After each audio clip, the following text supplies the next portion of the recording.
भगवान श्री कृष्ण ने भगवत गीता में कहा है कि अपने मन को नियंत्रित करो।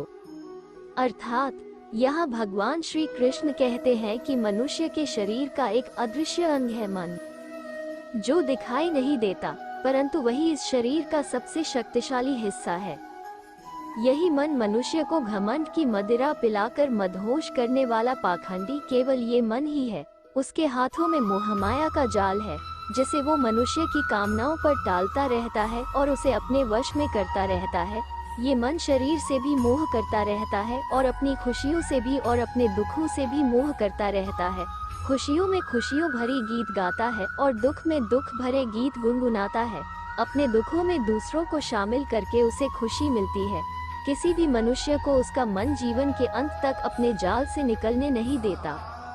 अपने रस्सी में बांधकर उसे तरह तरह के नाच नचवाता रहता है। ऐसा तब तक होता रहता है जब तक हम अपने आप को मन के अधीन रहने देंगे, तब तक हमारा मन हमें नाच नचाता रहेगा। मनुष्य का मन मनुष्य को इतनी फुर्सत भी नहीं देता कि वो अपने अंतर में झांककर अपनी आत्मा को पहचाने और आत्मा के अंदर जिस परमात्मा का प्रकाश है, उस परमात्मा का साक्षात्कार करें।